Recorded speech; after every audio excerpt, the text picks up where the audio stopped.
السلام عليكم ورحمة الله وبركاته. الليل اتخلق لحاجة معينة، اتخلق عشان ترتاح تنام تهدى، لكن احنا حولناه لوقت سهر سوشيال ميديا وساعات بتضيع بدون معنى.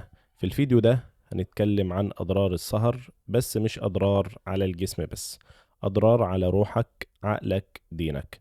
أولا، أضرار السهر على الجسم والعقل. السهر مش بس بيخلي وشك شاحب وتعبان، السهر بيأثر على حاجات كتير جدا. واحد، قلة التركيز. لما تسهر دماغك بتفقد قدرتها على التركيز، وده بيأثر على شغلك مذاكرتك حتى صلاتك.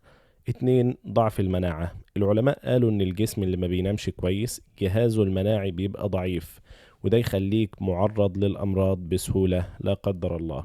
تلاتة، اضطراب الهرمونات، خصوصا هرمون الكورتيزول اللي بيتحكم في التوتر، بيزيد لما تسهر فتحس انك متوتر دايما من غير اي سبب. اللي بعد كده زيادة الوزن.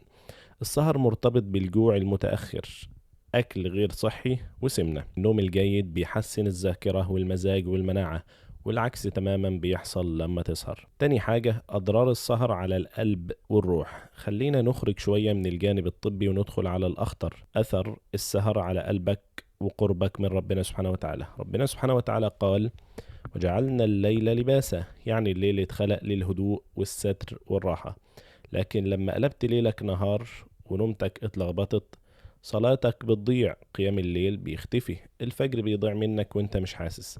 والأخطر انك بتحس بجفاء في قلبك، تحس انك بعيد عن ربنا ومش عارف ترجع، واحيانا السبب بسيط جدا: السهر. كان في شاب متعود يسهر لحد الفجر بين يوتيوب جيم ودردشات وكلام من ده، وكل يوم يقول هقوم اصلي بس الاول اخلص الفيديو ده، وينام ويصحى العصر وشه تعبان، قلبه مضغوط وعقله تايه. وبعد شهور بدأ يحس انه ضايع بعيد عن كل حاجة، ولما راجع نفسه اكتشف ان كل ده بدأ من عادة بسيطة: اني بقيت بسهر. طيب نعمل ايه؟ مفيش انسان مش بيحب السهر، بس الانسان العاقل هو اللي بيضبط نفسه. جرب الحاجات اللي انا هقولك عليها: اقفل موبايلك قبل النوم بساعة، صلي العشاء واذكر ربنا وحاول تنام على وضوء. ابدأ نوم بدري بالتدريج، مش لازم مرة واحدة. اكتب في ورقة: أنا هنام النهاردة الساعة كذا، وعلقها قدامك. استشعر النية قبل النوم، وحط في نيتك ان انت بتنام طاعة لربنا سبحانه وتعالى، وعشان تصحى فايق للعبادات. وختاما، اوعى تستهين بعادة صغيرة زي السهر، ممكن تكون سبب في ضعفك، همك، بعدك عن ربنا. قول لنا في الكومنت ايه اكتر حاجة بتخليك تسهر، وشاركني هتبدأ تنام بدري من امتى.